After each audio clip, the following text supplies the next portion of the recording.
Hallo und herzlich willkommen, meine Freunde, zu diesem Video. Ich möchte euch heute mal vorstellen, wie ihr eine Speedbox in ein schönes E-Bike wie das hier einbauen könnt. Ich habe eine Speedbox 1.0 für Brose Specialized und die bauen wir heute mal gemeinsam ein. Das geht ganz einfach, das zeige ich euch später Schritt für Schritt. Denn so ein E-Bike-Tuning-Modul ist eigentlich schon echt eine feine Sache, gerade wenn man mal auf längerer Strecke geradeaus unterwegs ist und sich ein bisschen mehr Unterstützung wünschen würde. So Tuning-Module heben einfach die Limitierung auf. In Deutschland muss man ja ab 25 km/h die Unterstützung abschalten. Das Tuning-Modul hebt diese Abschaltung quasi auf und damit gibt es Unterstützung bis zum Beispiel 50 km/h. Viele haben Bedenken, dass sich wenn man diese Unterstützung aufhebt, sich das negativ auf den Akku auswirkt oder dass die Bremsen das nicht bremsen können. Beides sehe ich so nicht, denn diese Räder sind auch in anderen Ländern komplett ohne Limitierung verkäuflich. Also sie werden ganz normal verkauft, ohne dass es diese Limitierung gibt. Das heißt, auch die Akkus sind natürlich auf Geschwindigkeiten oder Unterstützungswerte über 25 km/h ausgelegt und auch die Bremsen können das bremsen. Ja. Das macht natürlich auch Sinn, wenn man jetzt mal in den Bergen unterwegs ist. Ja, da fährt man schnell mal mit 50, 60 Sachen den Berg runter. Das schafft man auch mit einem normalen Mountainbike. Dafür brauche ich kein E-Bike. Ja, und auch die können das bremsen. Also bremsen, kein Problem. Akku, wie gesagt, auch kein Problem.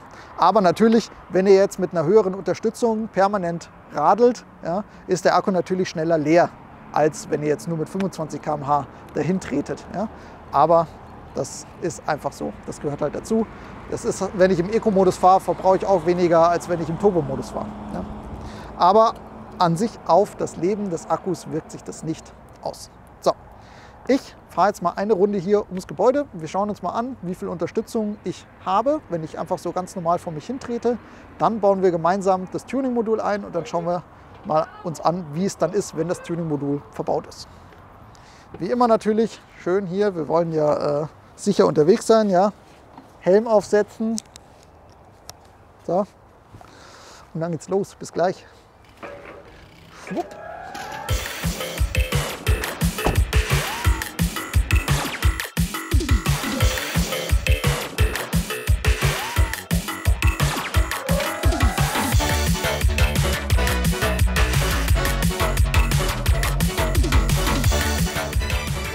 So, da bin ich auch schon wieder.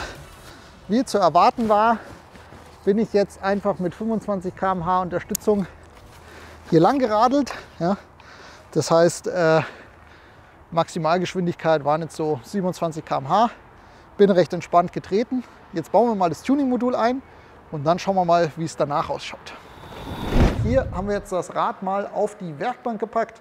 Da können wir gut schrauben und jetzt werden wir die Speedbox mal einbauen. Was ich bei uns aus dem Lager geholt habe, ist das hier.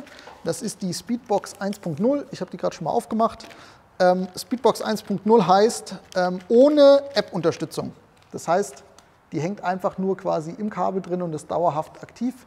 Es gibt auch noch andere Speedboxen mit App-Unterstützung. Die kann man dann ein- und ausschalten nach Belieben. In der Packung haben wir jetzt einfach nur einmal noch mal eine Installationsanleitung. Aber wenn ihr das Video schaut, wisst ihr eigentlich auch schon, wie man es installiert. Dann gibt es hier einfach so Warnhinweise und ganz normale Beschreibungen und so weiter, wie immer. Und dann gibt es hier dieses kleine Teil, ja, die Speedbox 1.0. Das bauen wir jetzt einfach mal ein. Das geht eigentlich total einfach. Ihr müsst die Kurbel abschrauben, dann diese Verkleidung hier abnehmen und dann habt ihr auch schon Zugriff auf das Kabel. Das ist bei jedem Fahrrad ein bisschen anders. Bei dem Fahrrad hier brauchen wir einmal einen 8er Imbus und einen T15. Das ist ein Torx-Schraubenzieher. Ich nehme erstmal die Kurbel ab, die habe ich gerade schon mal ein bisschen angelöst. Ja. Ich drehe hier einfach gegen den Uhrzeigersinn und dann drehe ich das Ganze hier einfach raus. Ja. Zack, zack, zack. Zack. Und dann drehe ich hier die Torx-Schrauben raus. Nehmen diese Abdeckung hier ab und dann sehen wir schon, hier gibt es jetzt zwei Kabel. Einmal eins mit ganz vielen Farben und dann eins, das rot und schwarz ist. Und dieses rot-schwarz ist das, was wir brauchen. Dafür nehme ich jetzt hier so eine Spitzzange, die so ein bisschen krumm ist. Eine normale Spitzzange geht auch. Und ziehe den Stecker einfach so raus. Und dann setzen wir die Speedbox dazwischen, dann kommt das Ganze wieder rein, wird wieder zugeschraubt und fertig. Wichtig ist, dass ihr die Speedbox hier ungefähr positioniert. Ja? Da könnt ihr einfach mal bei eurem Fahrrad hier unten an dem Kabel ziehen, da kommt oft noch ein bisschen Kabel nach. Ja? Wichtig ist, dass ihr darauf aufpasst, dass ihr halt den Stecker ungefähr hier verbaut, damit ihr noch gut hier vorbeikommt. Ja? Wir haben hier jetzt das Kabel einfach mal noch ein bisschen verlängert, weil wir oben ein bisschen kurz waren. Ein kleiner Tipp, ja? Hier bei dieser Speedbox-Verpackung sind so Tackernadeln dabei. Die könnt ihr super benutzen, um die hier oben reinzustecken, weil damit könnt ihr dann dieses Loch quasi, also diesen, wo die Kontakte sind, die öffnen sich dadurch und dadurch könnt ihr die Kabel besser einbauen. Ja? Wie gesagt, darauf achten, hier muss rot auf rot und schwarz auf schwarz sein. Der weiße geht quasi hier zu dem Konnektor und der schwarze ist, wo es hier zum Bike geht, ja? Also vorne zum Tacho. Wir haben jetzt hier schon mal den schwarzen, ja? Da habe ich schon mal mit der Tackernadel rein, da schiebe ich jetzt einfach mal das Kabel so rein und zack, sind wir auch schon drin. Ja? Ihr könnt das auch sonst einfach mit 2 Tackernadeln machen. Also ich schiebe hier einfach mit der Spitzzange so die Tackernadel hier so rein. Ja? Dann geht hier der Kontakt auf. Dann schiebe ich hier das Kabel rein, zack, jetzt sitzen beide drin. Und dann ziehe ich einfach mit der Spitzzange die Tackernadel wieder raus. Und dann sitzen die Kabelchen schön fest, ja. Unten auch. Dann kann ich das Ganze hier einfach verstauen, ja. Perfekt. Und jetzt können wir einfach das hier wieder draufsetzen, die Blende, und dann bauen wir die Kurbel wieder dran. Und dann ist das Ganze auch schon wieder verbaut. Ja.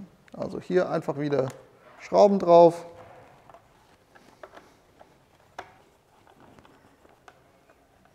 Mal alles schön anziehen.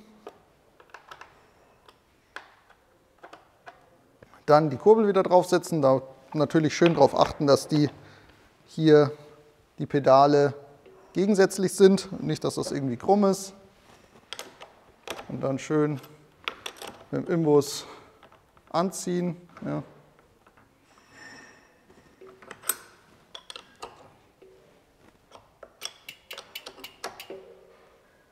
Und dann ist das Ganze auch schon wieder zusammen. Wie gesagt, eigentlich gar nicht so kompliziert. Wichtig ist darauf zu achten, dass ihr genügend Kabel habt, dass zwischen dem Adapter und der Speedbox quasi genug Kabel ist, damit ihr die hier gut verstauen könnt.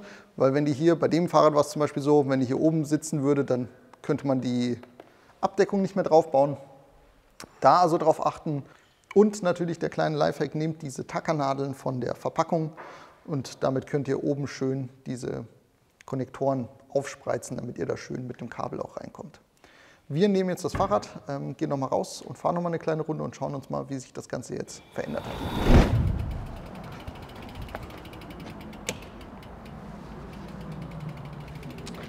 So, da sind wir wieder draußen. Man merkt, es ist Aprilwetter. Vorhin war noch strahlender Sonnenschein, jetzt so leichter Nieselregen. Aber wir sind ja nicht aus Zucker. Schauen wir mal, was das gute Fahrrad macht. Angeschalten habe ich es schon mal, wie vorher auch. Helm auf.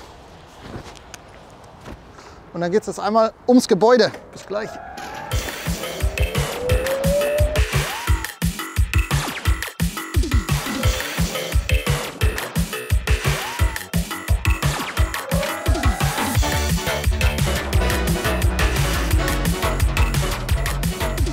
Wahnsinn, was ein Teil. Ich sage euch, das macht richtig Spaß. Also die Unterstützung ist jetzt permanent da, nicht nur bis 25 km/h, sondern gefühlt ohne Ende.